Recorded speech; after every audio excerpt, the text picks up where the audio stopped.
Hey, I had to come live tonight. Boy, I tell you, y'all been popping off all day on that John G. Jones Uncut. So I'm hoping that you can get in, man, because it's been hot all day. I've been to church, been doing some political stuff today, but you know what? This right here is going to be exciting. So if you can tell somebody what we're doing right now, you might as well get into this. I'm having some milk tonight, chocolate milk. So it's milk does the body good. So tell somebody it's about to get hot. So if you got anything that you want to share or say, let's do this. So, today's topic is going to be a couple of things, but the first topic we're going to talk about is, can a Grandmaster be removed from office? Can a Grandmaster be removed from office? That is the topic for now. We're going to be moving on, but right now that I passed the fellow. Oh, great, Eddie! Congratulations, brother. You passed the fellow craft. Congratulations. But yeah, can a Grandmaster be removed from office? That's our first topic for the day. And I'm going to tell you, yes, a Grandmaster can be removed from office based on, yes, Louisiana. Yes, I got you, bruh. Yes, a Grandmaster can be removed from office based upon the Constitution and bylaws. I would tell anybody, any brother, any sister, if you're trying to remove a sitting elected officer from the junior warden, senior warden, worship master, from their elected position, look and see what your bylaws and constitution has to say. First, let's see what your lodge bylaws has to say in regards to removing an officer from the seat. Then, if it's a Grand Lodge officer, let's see what the Grand Lodge bylaws and constitution has to say. Because what happens is, Mackey's covers a lot of stuff, but some stuff Mackey's don't cover. Some Grand Lodges, as we all know, do not abide by all 25 landmarks. They do not. There's no need of us being upset that they don't. That's not saying that they're irregular. That's not saying that they're clandestine. They just don't abide by all 25 landmarks. And some of those Grand Lodges happen to be what we would call mainstream Grand Lodges that don't abide by them. Like, take for instance, one of the laws says that every Master Mason has a right to visit any lodge, and we all know that's not necessarily true. Now, if your lodge does not have amenity with another sitting Grand Lodge, they can deny you visitation, regardless of what jurisdiction you come from. That's their right. So don't get mad at a Grand Lodge if they don't abide by all 25 landmarks. It is their right. They are structured in such a way to govern themselves. So we can't be getting bent out of shape because they admire, or they may say that we use 23 landmarks, but the other two we don't. Come on. That's their rules. That's their regulations. And we have to respect that. And until we understand that, we're going to always be at odds with other Grand Lodges. And everybody don't do things the same way. That's why it's very important that brothers do travel, to understand that all Grand Lodges do not do things the same way. Now, there may be some commonality. There may be some things in common, but they don't do all things the same way. So when you go visit, you may see them. I've been to visit lodges, and I've seen that they have an auditor. The auditor gets up, and he's the only person that moves around the lodge. Not the junior deacon, not the senior deacon, not the stewards. The auditor.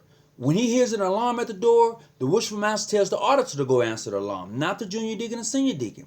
That's a lodge I visited, outside of my own jurisdiction. So we can't put all lodges, all Grand Lodges, on the same level and say that they all operate the same. They do not. There may be some commonality or some familiarity that makes them somewhat common or familiar to you when you visit, but there are some that are different.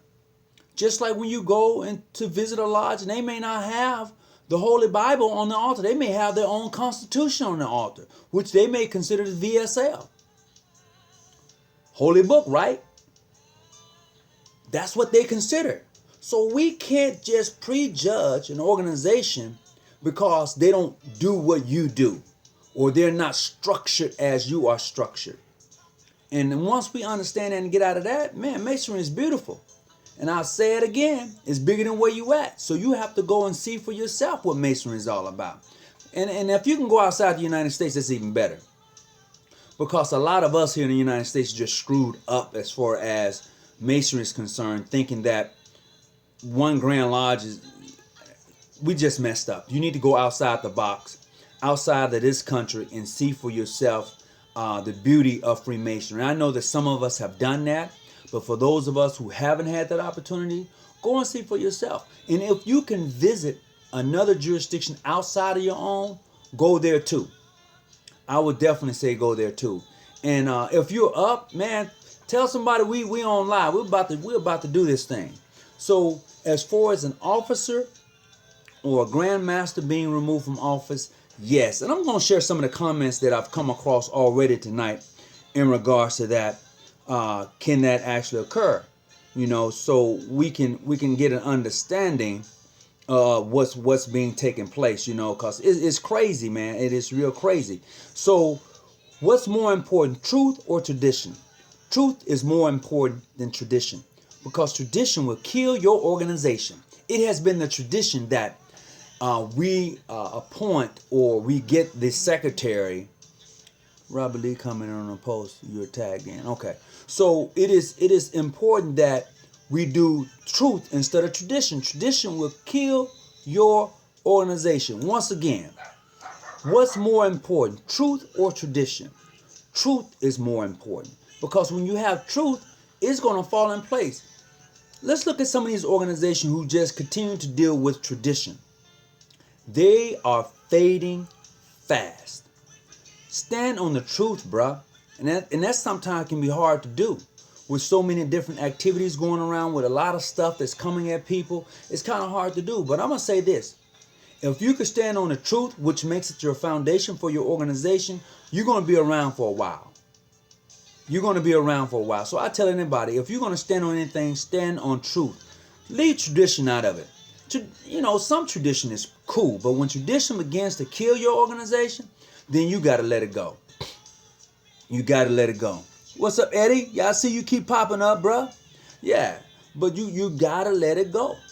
So, you know, as I'm on this Facebook Live, you know, not Facebook, YouTube Live, definitely pass this on. But I'm going to get right into this, and we're dealing with can a Grandmaster be removed from office? And I've already said yes. Yes, and I say yes again. So, not the opinion of a member.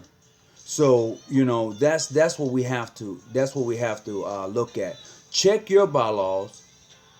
Yes, that's true, brother. Check your bylaws, man, and check your constitution and see what it says in regards to any of that. And if you don't have that in your constitution or bylaws that deals with situation like that, put them in. Put them in. I've had my own experience with a Grandmaster who refused to step out of office. And I'm going to tell you just how it went down. 2007 Grand Session. I am the sitting Deputy Grandmaster of State. I'm excited. I know I'm getting ready to be elected in. I'm like, yes, I'm hyped. 2007, I never forget it. You know, we've had our break and it's election time now. So we go in. The sitting Grandmaster says, well, I'm going to turn the gavel over to the Deputy Grandmaster State, the past Grandmaster State, who would then hold the election. Everybody's like, okay, cool. So what happens is the past Grandmaster tries to poll tries to bring a vote in. So what he does is he tries to say, okay, we need to take a vote on whether the Grandmaster can run for his office. Now, in our constitutional bylaws, the most wished for John G. Jones Grand Lodge of California, it states that a Grandmaster can only serve 4 consecutive years.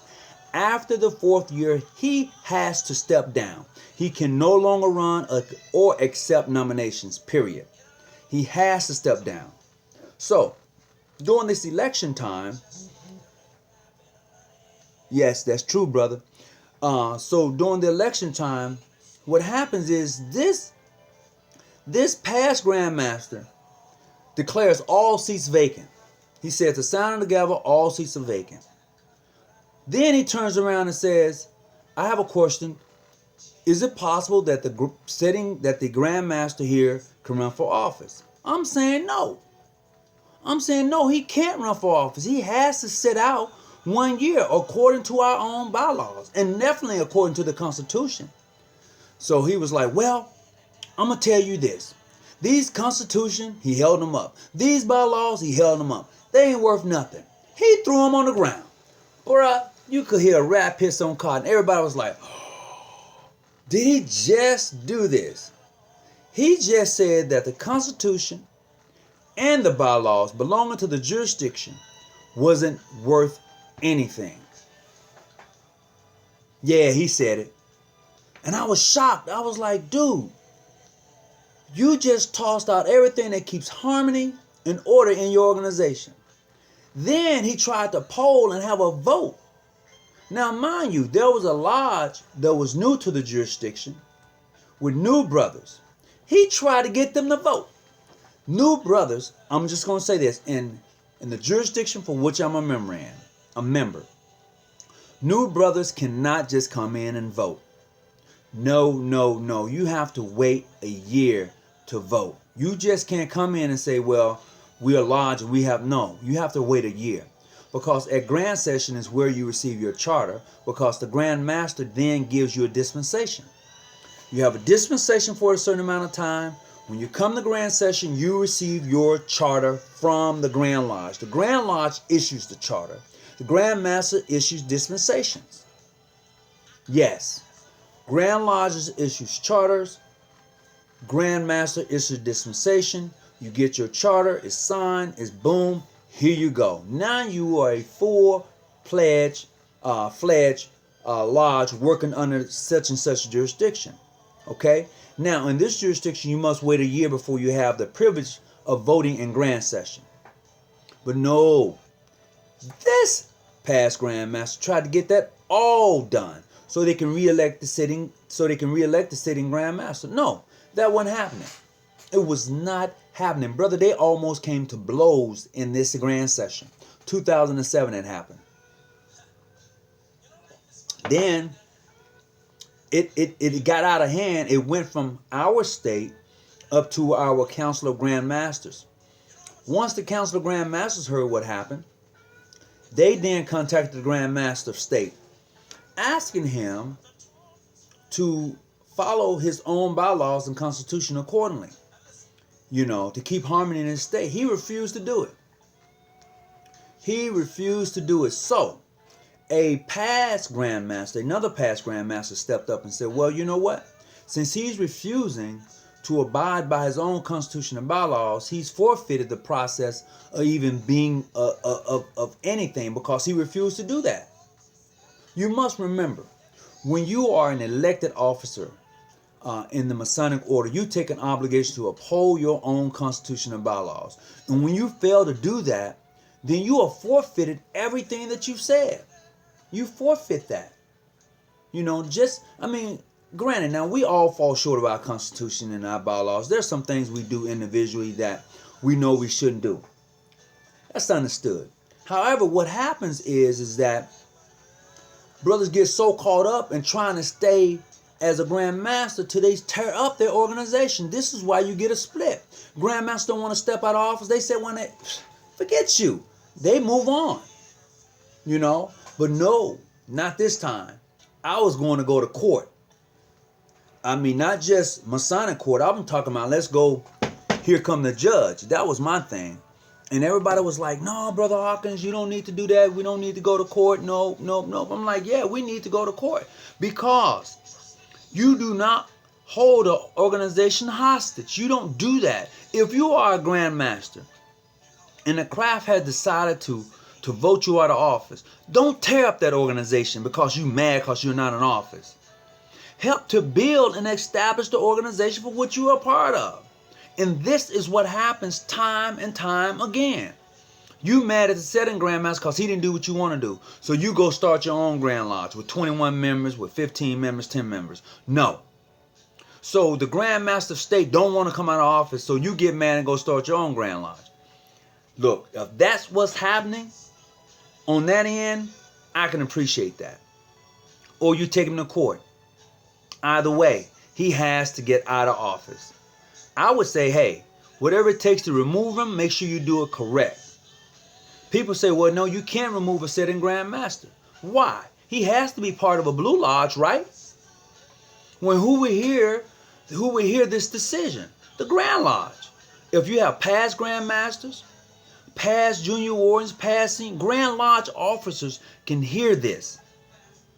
Oh, and what if he doesn't want it to come to light? Well, brother, let me tell you. When you write the secretary, once he gets it, you can write the Grandmaster, let him know he's been brought up on charges, however that process is for your jurisdiction, and you need to get your process in.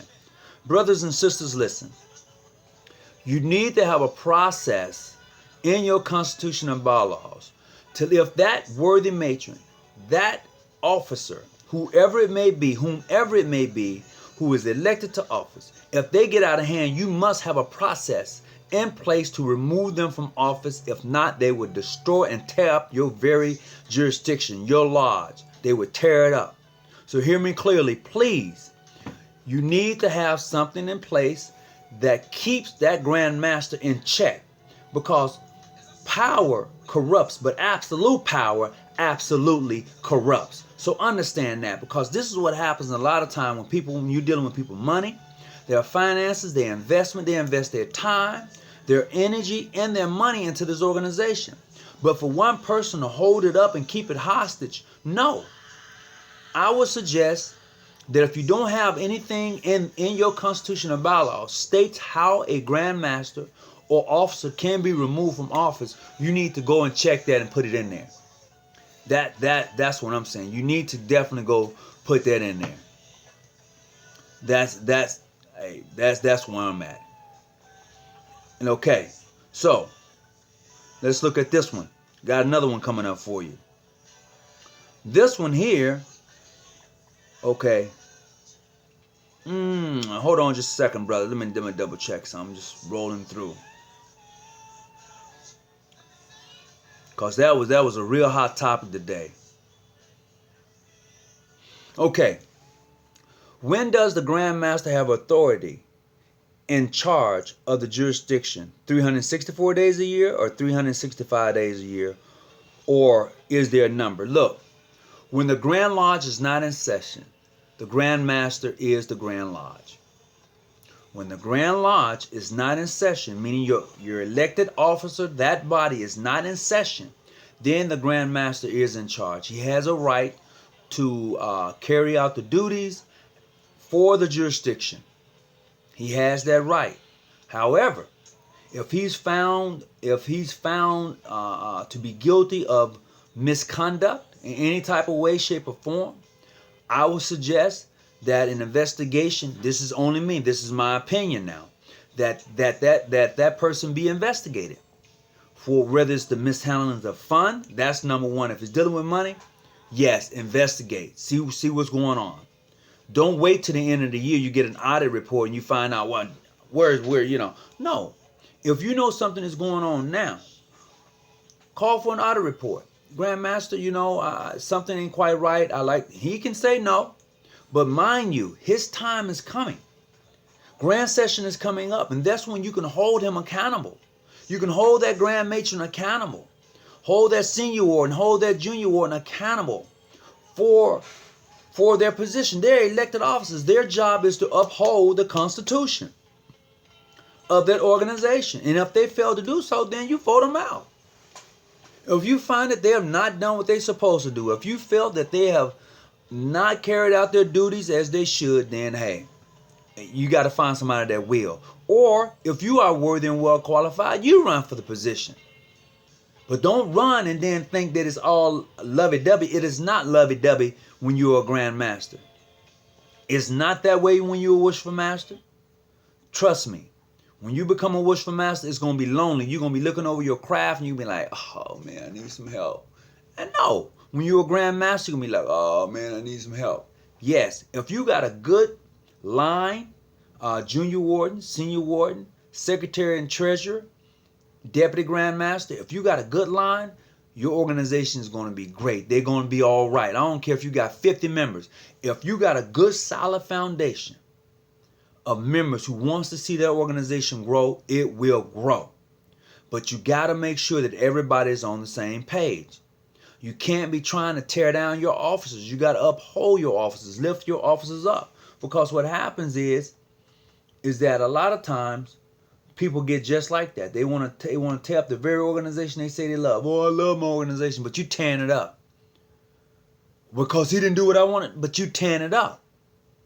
Just because the Grandmaster doesn't do what you want him to do, don't tear up your organization. Don't leave and say, I'm taking this lodge with me. We're going to go start our own. No. There's too many popcorn Grand Lodges popping up. Pop, pop, pop, pop, just popping up out of nowhere. And you're wondering how they're getting started. Who is sanctioning, who is helping them to do what they got to do? Now look, I have installed a few Grandmasters in my time. And I have helped to help write rules and regulations for a Grand Lodge. But I'm just telling you, bruh, we got to do better than this. Doing a great job. Love your show. Keep up the good work. Thank you. I appreciate it. Appreciate it. Brother Jackson, thank you, bruh. I appreciate that out of New York. No doubt about it. But that's the thing we have to realize. We can't sit idly by and allow somebody to tear down the very organization you love. And here's another thing. So, yes, a Grandmaster should be removed from office when he is not carrying out his duties, and so should a worthy matron or any elected officer if not doing what they're supposed to do, and they're somehow mishandling funds of the jurisdiction. Yes, I believe they should be removed from office, especially during election time.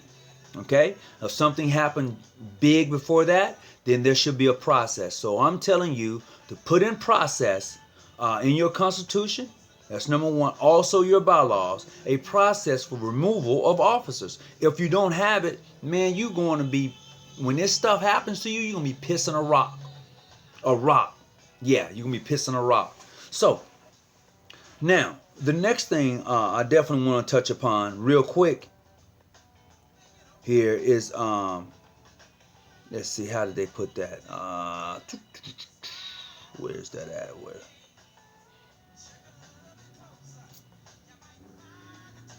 So when you're looking at running for a position in your lodge, make sure you're prepared for that position. When you are thinking of, or when you think that you're ready to run for a position in your jurisdiction, in your lodge, make sure you're ready. Make sure you're ready, because what happens is brothers get elected on popularity. Well, I know him. Yeah. No, but what if you know him and he's not ready for the position? What if you know him and he just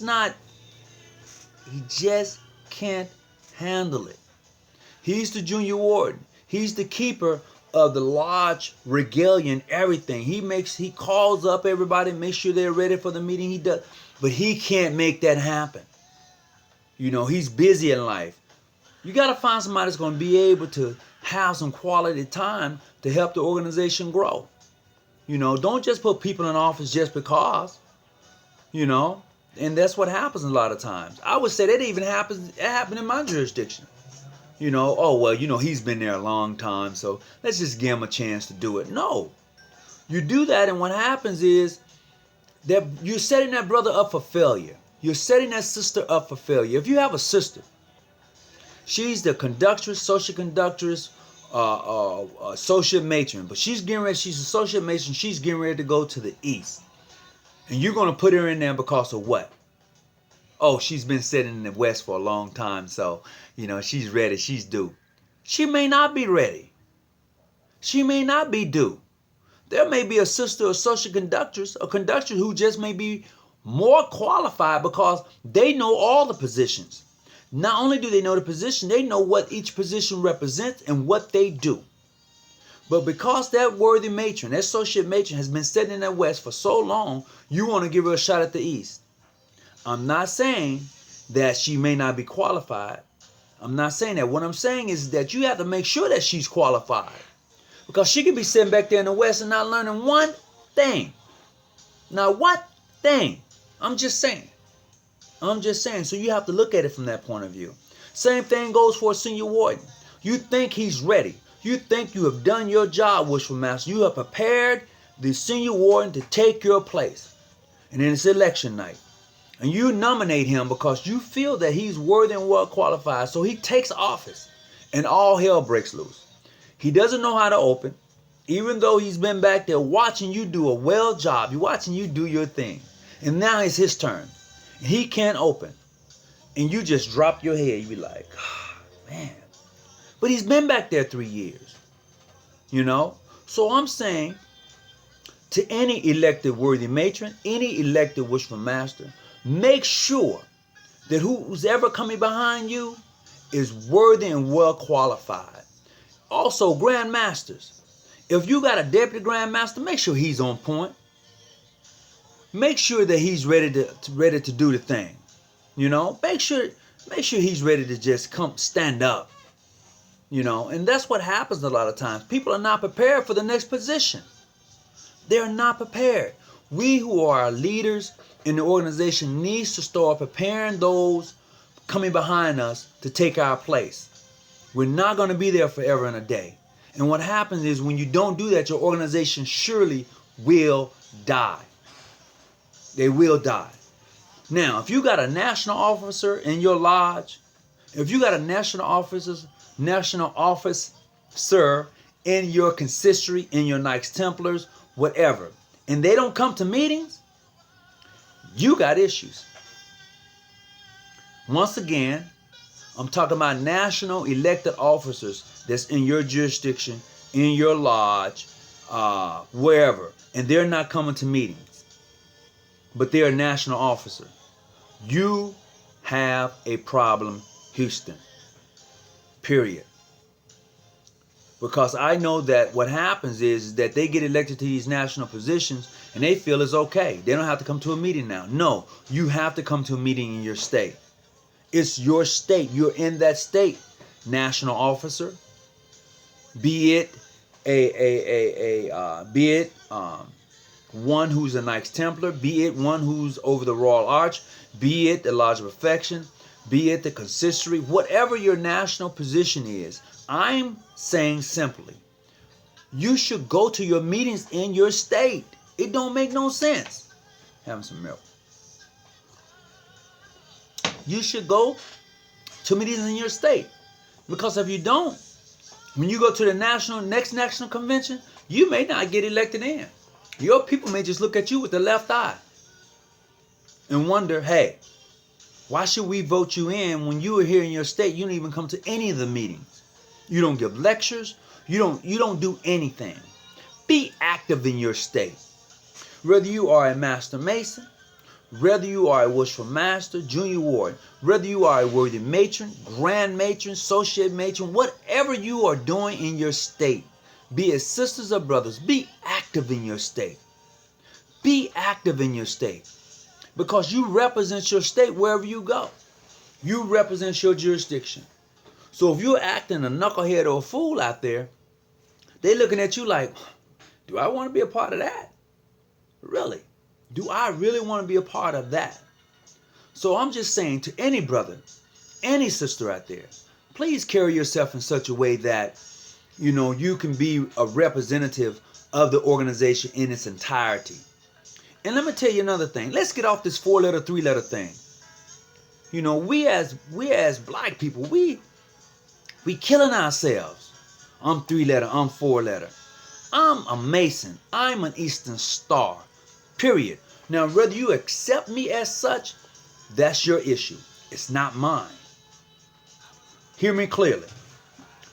You being a Mason or Eastern Star, and if another brother or sister don't accept you as such, that's their issue. It is not your issue. It's theirs. They have an issue. They have an issue because they are claiming to be the only one. You are not the only one. Masonry is too big. You're not the only one. And when you begin to think that you're the only one, you're going to look around pretty soon. You are going to be the only one. Because brothers are changing jurisdictions like they go to the restroom. Sisters are doing the same thing. I don't care if you're Prince Hall, Modern Free, Ancient Free, International, PHO, whatever letters you choose to call your jurisdiction. There's a crossing. Brothers are leaving and going to different jurisdictions. And when they get there, they may find a place where they want to be. Or they may say, man, that was a bad move. However, they're doing it. There's something that you are not doing in your jurisdiction to make a brother want to do that, or to make a sister want to do that. Even if they get upset at you and say, well, you know what, I'm just going to leave. Leave on good terms. Leave on good terms. You are so right, my brother. Thank you. I appreciate that. I appreciate that. If you are planning to leave your jurisdiction, for whatever your reason may be, leave on good terms. Do it right. Once again, if you're planning on leaving your jurisdiction, do it on good terms and do it right. Nobody can then come back and say, well, you know what? They weren't even paid up in their dues. I don't know it. No. Do it in a fashion that they can look and say, well, hey, you know, you got to respect them. The dues was paid up. They was an active person, a member, be it an OES, be it in the Blue Lodge. They was active. They did their job. It was time for them to move on. Don't be mad at them. And I'm going to say this here. When a brother leaves your jurisdiction and he goes to Prince Hall, don't be mad at that brother. Don't be mad at a brother if he leaves your jurisdiction and go to Prince Hall. Don't be mad at him. All right. All right. I appreciate that. Appreciate that.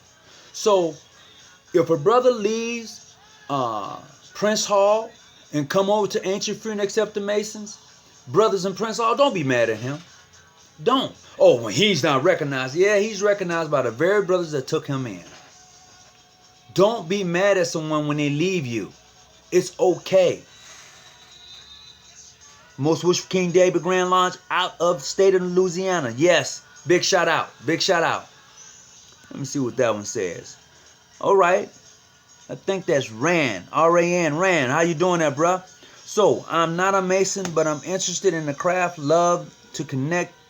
Doing my homework in NYC. All right, New York City. There's a couple of Grand Lodges in New York that I can get you involved with, bruh. No doubt about it. All right. Yeah, I appreciate that.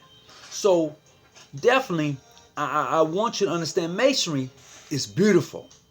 Masonry is beautiful. The ideal is that some of us make it so ugly. When a brother gets raised or a sister come into the organization, we talk about how the glory, you know, I just love this organization. I've been here 30 years, you know, I love it. And then what happens is the ugly truth comes out. The truth is that, yeah, you've been here 30 years causing hell, causing all that trouble. You've ran people away. The truth is, sister, the truth is, brother, that the reason the organization isn't growing is because all you do is talk about, well, I can go somewhere else. Well, if that be the case, go. Go. If you think that you can go someplace else and be happy and better, leave those brothers alone, leave those sisters alone, and go. Because what you're doing, you're causing disharmony in the very organization for which you say you love. You know? And then when a brother gets raised to that sublime degree of a Master Mason, he's excited. Let him be excited. Be excited for him. Now give him something to do. Give him that charge and tell him, look, bro, we're going to make this lodge strong. We're going to make Freemasonry strong. We're going to make this jurisdiction strong. The same thing for the sister. When she receives her 5 degrees, you should say the same thing. I need you in here. I need for you to work. We're going to help build. We're going to do these things. Give them something to do. Do you remember when you did the last live YouTube with Grandmaster? Yes, I do remember. I got you, bruh. I got you. I do remember that. But back to what I was saying. When new members come in, you got to give them something to do. Just don't set them on the sideline. Get them active. Get them involved. I'm telling you, that's how your organization is going to stay together. We asked this question not long ago to a couple of young brothers in my lodge.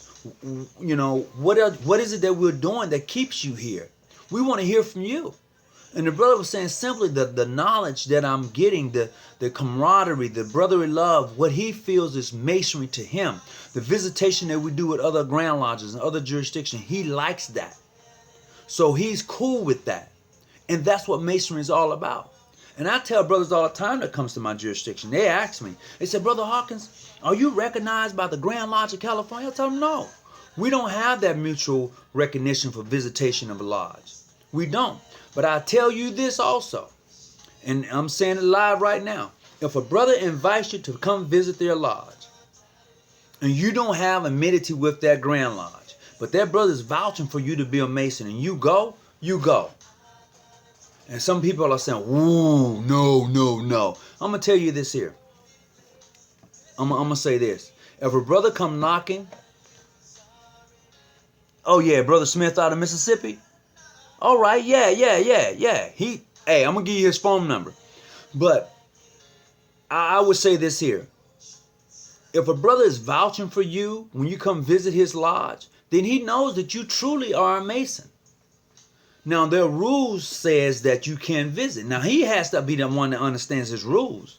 Not you, but him. And a lot of brothers are going to be looking back at this and shaking their head. I'm just telling you that if you come knock on the door of Hosea Lodge number 7, Ancient Free and Accepted Masons here in California, here in San Diego, if you come knocking at the door and a brother said that he invited you, and he knows that you are a Mason, and you have the dues card, and you have everything, it's all up to date, and he's vouching for you, once you get past that Tyler, you're welcome to come in. Because here we practice what you call the ancient customs. It is a custom. It's in our Constitution that a brother can come visit, regardless if we have amity with him, because a brother, a Master Mason from this jurisdiction, vouch for him. Now that's in our Constitution. Now you can say whatever you want to say. That's how we roll. That's how we get down. This milk is a little lumpy. Yes, Masonry is an experience. And I love the experience because of the brothers that I've come across. Now there are some brothers and sisters in this jurisdiction that make you shake your head. You be like, I don't even know. How did you get in? Because I don't even know. And I know you've come across them. But I'm saying we cannot sit idly by and allow people like that to come into your jurisdiction. If they are recommended by somebody, that investigation team, hear me clearly. Make sure you do a good investigation on those individuals who are seeking membership into your lodge, in your chapter. As a matter of fact, if I was on the investigating committee, I'll go to their house. I want to know where you live. Okay? I want to meet your wife or your girlfriend. Okay? I want to meet your girlfriend or your husband. Because what happens is that when a sister becomes an Eastern Star, and you're going to a meeting every Tuesday, whatever your meeting night is, your husband, your boyfriend should know. Period. If you are a Mason, your wife should know your meeting nights. And don't be using your meeting nights just to get out. Well, you know, baby, we got a meeting tonight. I'm going out. And then she calls one of the brothers up. Hey, you seen Mike? No, I ain't. Wow, we ain't had no meeting tonight. We was counting. What? Wait. No. If you want to go, hey, baby, you know, I'm going out. Cool. But don't use your Masonic lodge to do that. Because what happens is now you've caused a rift between the Masonic order and your family. Well, Dad said he was going to the meeting, but he wasn't even at the meeting. He was out doing such and such. No, don't do that. Sisters, don't do that to your chapter. Brothers, don't do that to your lodge. You know, just man up. Female up and say, you know what? I'm going out with the girls tonight. I'm going out with the fellas tonight. And go. But don't use your organization as an out. Don't do that. That's not what the organization is all about. It's not. And that in itself has given the organization a bad rep. You know, because people giving it an out. You know. If you got questions, go ahead. I got some coming through right now. For those who are watching on Facebook Live, go ahead if you got questions. And I'll say this here. Your your constitution and bylaws are very, very, very important. Very important. Just a second.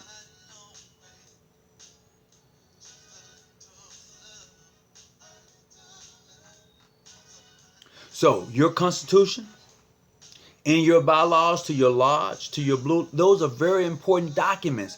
Please, brothers, please, sisters, I can't say it enough. Read them, learn them, because people will shit you. Did you hear me? People will you. Read them and know what your jurisdiction says to certain things. It is very, very important. And brothers, and I know my boy Raymond Edwards, he goes in hard with this all the time. You know, he's a stickler for it, and I can appreciate him. King of Kings Grand Lodge out of New Jersey, brother Raymond Edwards, big shout out to you. Also, brother Brodus out of Virginia, big shout out to you too. Oh yeah, definitely. So what I'm saying is this, brothers. Treat the sisters with due respect. Oh, bruh, Rand, I'll get with you, bruh. You can inbox me, or I'll give you that information in just a minute. But treat that sister with some respect, bruh. Don't, you know, as a patron in a chapter, your job is to assist and aid and make sure that they are proficient in their works. That's your job. Your job is not to go into that chapter and say you're going to take the charter from them because they ain't doing this. It's not your charter.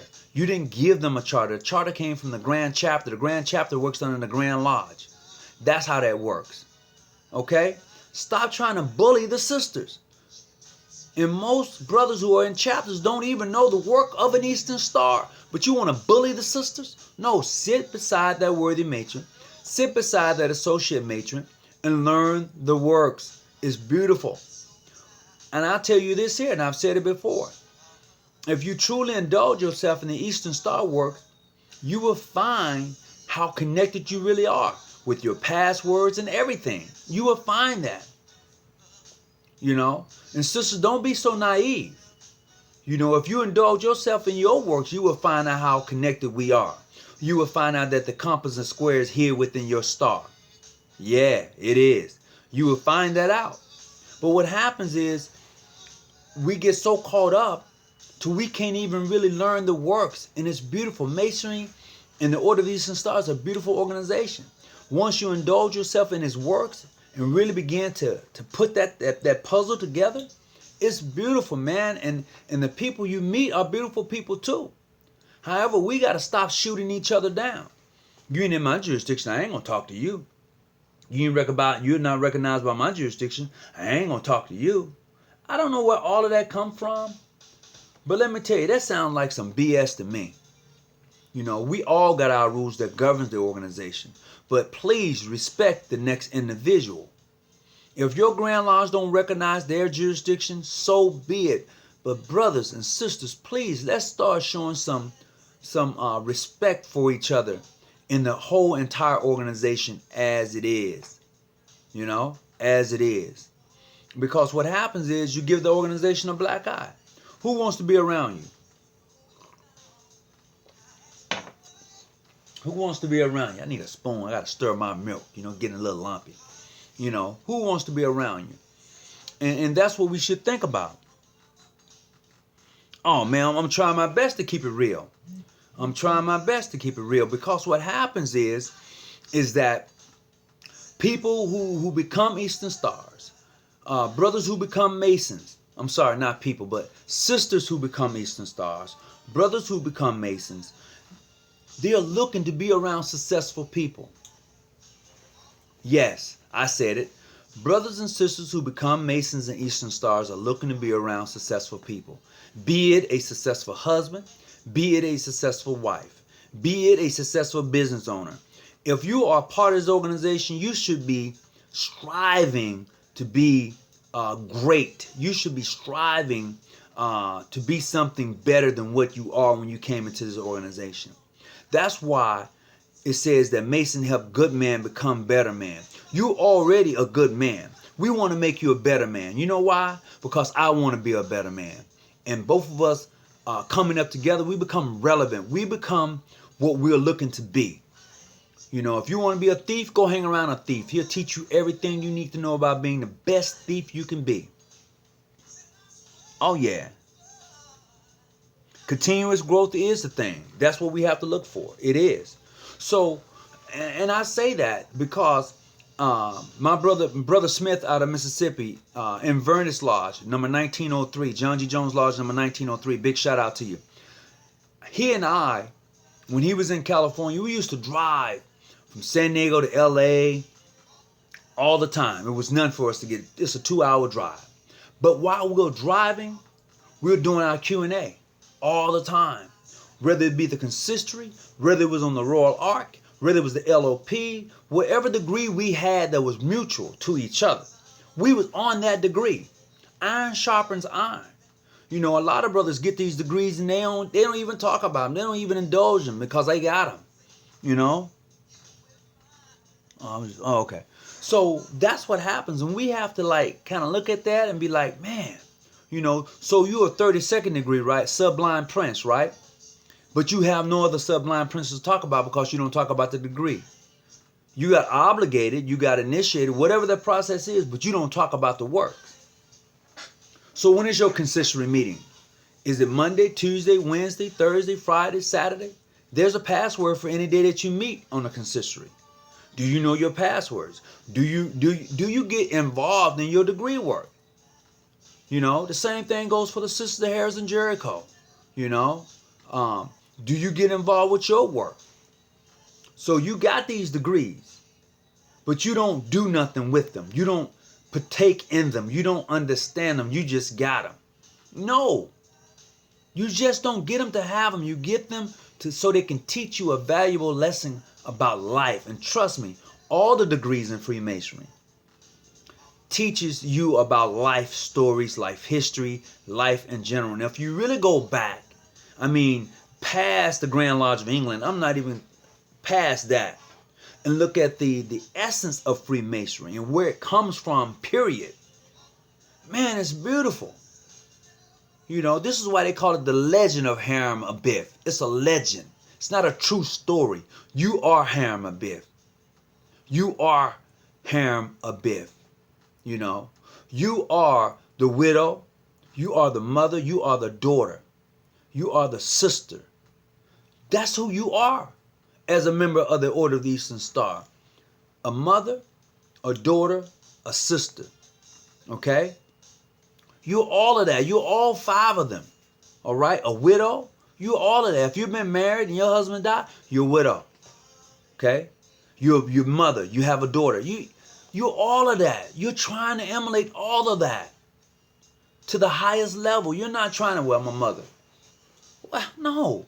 You're more than just a mother. Oh, I'm a daughter. You're more than just a daughter.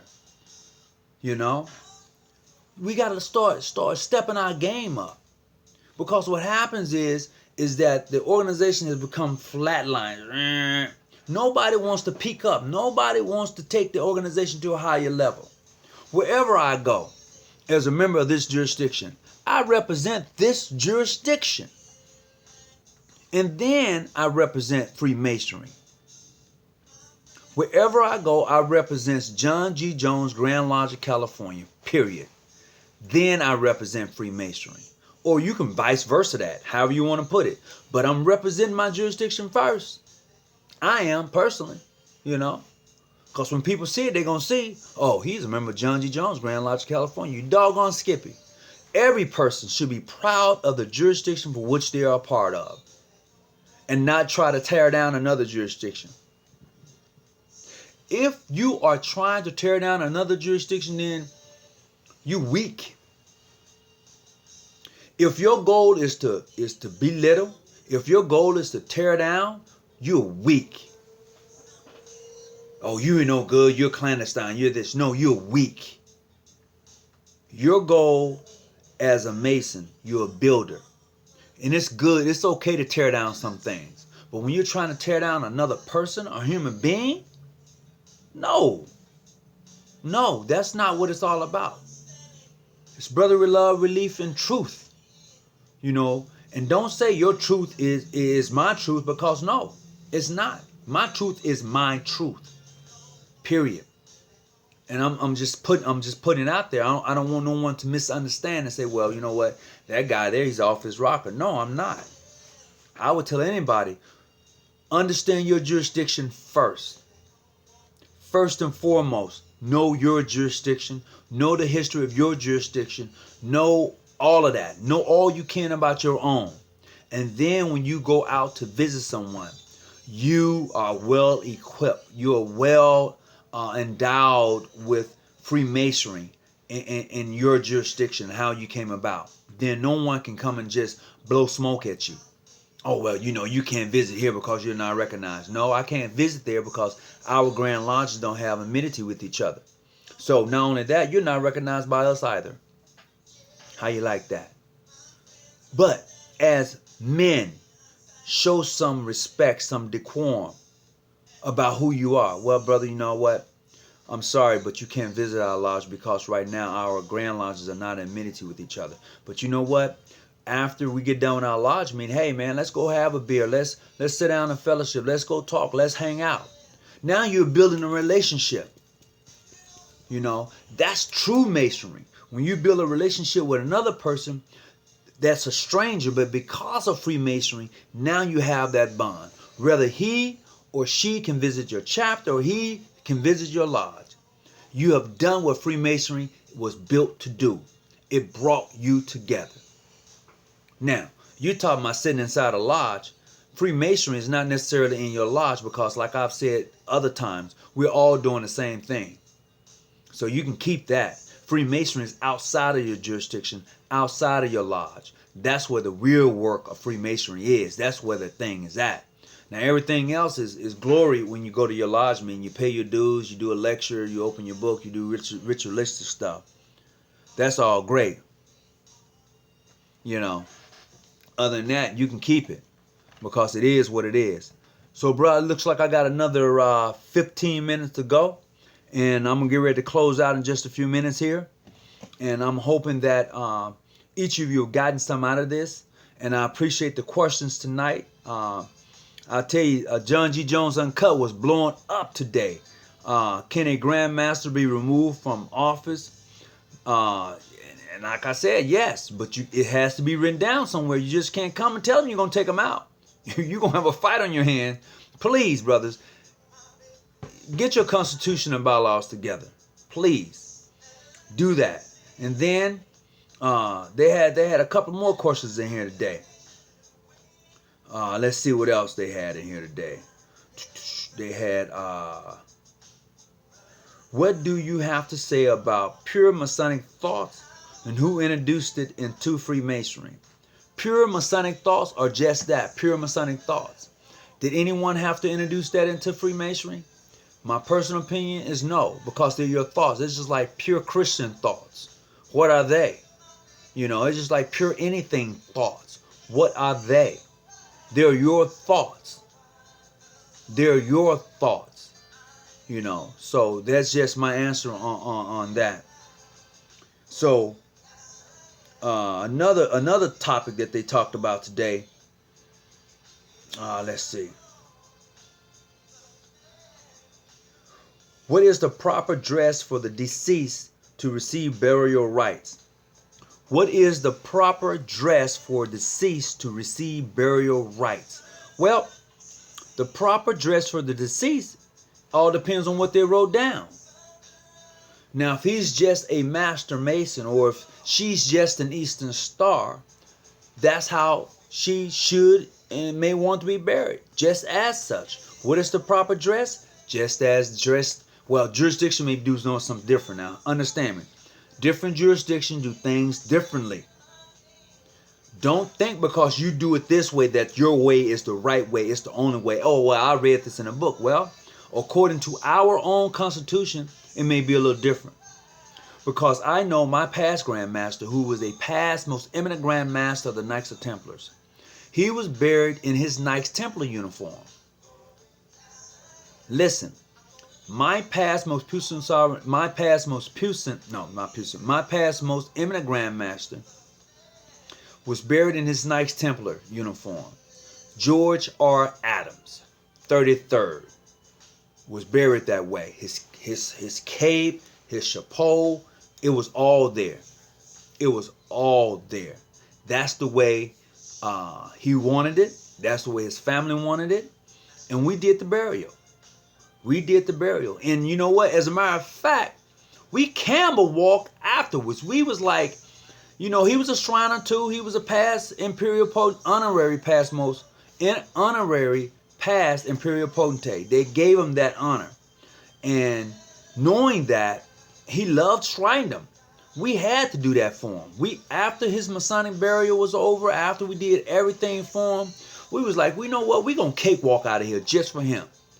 And all the brothers that was in line after it was done, we were all Shriners. So we like, this is it. This is for him. That's for him.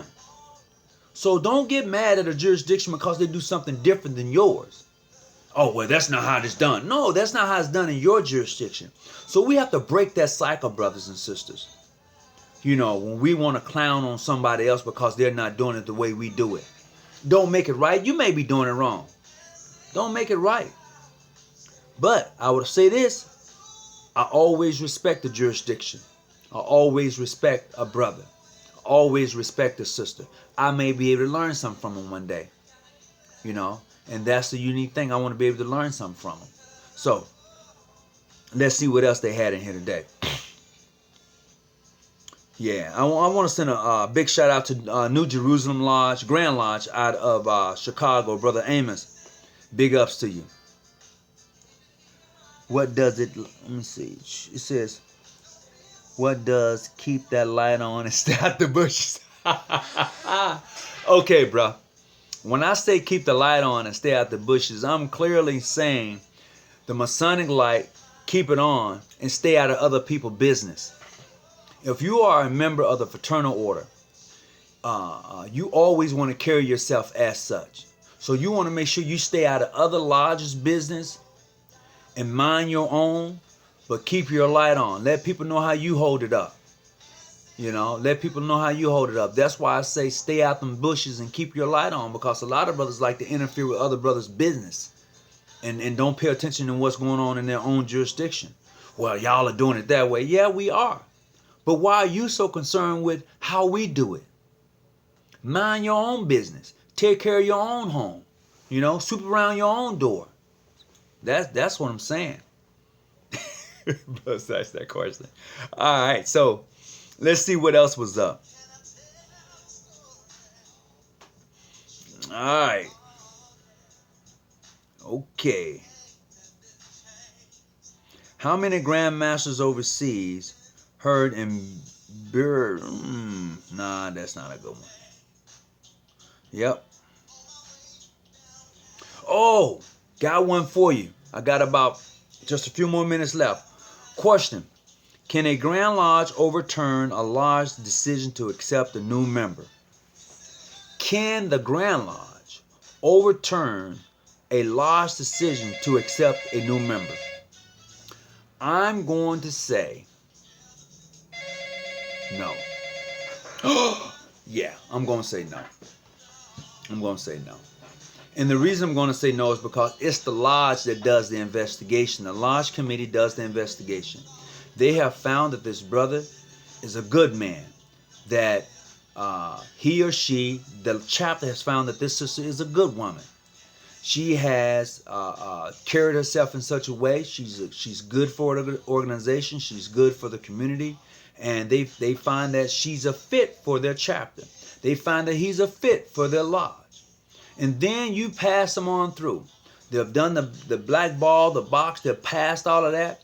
Now they're in the lodge. Now they're in the chapter. And bam, you find out that they have a felony. But the felony was last year. And they was found not guilty. Or they served their time to society. But they've been doing some good works. And the committee missed that. I would say, give them that opportunity. Everybody deserves a second chance. I'm not going to cut a brother up. Everybody deserves a second chance. We all got some stuff on us. We all got some stuff. We all got some mess on us. So don't just look at that brother with the left eye or that sister with the left eye and wonder, we made the mistake. No, you didn't make a mistake. That sister has been doing good works. That brother has been doing good works. And the investigating committee missed that. They didn't ask that question, or they missed it, whatever the case may have been, and you later found out that they have a felony. I wouldn't kick them out. No, I wouldn't do it. Because that person is trying to get their life together, and they are in the Masonic order to do that. So help them. Build them up. Start tearing them down. Build them up. That's the problem that we have a lot of time. We don't want to build anybody up. We want people to come in already built up. They're already a good man. They're already a good woman. And we're trying to really hold them up to show them that somebody cares about them. Brotherly love, relief, and truth. Tonight I was on the phone. I was talking to somebody. I said, hey, man, I love you. My wife looked at me and like, what, you love him? That's my boy. Hey, anything he needs and I can help him do and get, we going to get it done. We going to get it done. That's the friend that I have. That's the Masonic brother I have. Eric Sutton, that's my boy. We going to get it done. Brother Simmons, we going to get it done. My Grandmaster, Calvin Sanders, we going to get it done. Phil Bezier, we going to get it done. We going to get it done. That's how it's done. I'm not going to just sit idly by and let you fall. Be it Brother Riggs Jr., be it Brother Riggs Sr. I'm not going to sit idly by and let you fall. I'm not going to do it. We can have our disagreements, but overall, no, I'm not. I'm not. I'll talk about you. Yes, I will. But I'm not going to sit idly by and let you fall. That's me. That's me. Be it any brother that is truly a brother. I'm not going to sit idly by and let you fall. I'm not. If I got it, you can have it. I've gotten out of bed and went to a brother's house and got him before the police got there and brought him over to my home. I've done that. 3 o'clock in the morning, my wife, what's wrong? No. That's what it's all about. And brothers and sisters miss that. I'm sleeping right now. I can't talk to you. No. That's no. This organization is, it's special. It's special, but some of us just kick it to the curb. If a brother calls me and I can get to him, if a sister called me and I can get to her to help her, I'm going to do that. Yeah, she may have a husband and he can't get there. So she calls a brother that she knows that, hey, I need a ride. My car is on flat. Whatever, I'm coming. Brothers, hey, I need a couple of dollars. I got to get, I'm coming. If I got it and I know that you're worthy of me helping you, I'm coming. I'm helping, bro. I don't care. I don't care if you're Prince Hall, International, Modern Free, Ancient Free. I don't care if you Batman Lodge. I'm saying that if you are a good brother, a good sister, well respected, that's what I'm saying. We all got our flaws, but I'm saying that I know you to be such, I'm coming. I don't care who you are, what lodge you in. I'm coming to assist and to aid you. That's me. And if you think that's crazy or funny, when you're missing what Freemasonry is all about, you're missing it. That's how I get down. That's how I roll. And I think, personally, all of us should be looking at that. So look, my time is up, bro.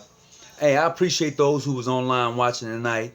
Brother Debo Tiller, you know what, bro? I miss you, dog. I miss you. So I'm going to do this again, but until that time comes, as I say always, stay out the bushes and definitely keep your light on. Love, peace, soul. Keep it low. Out.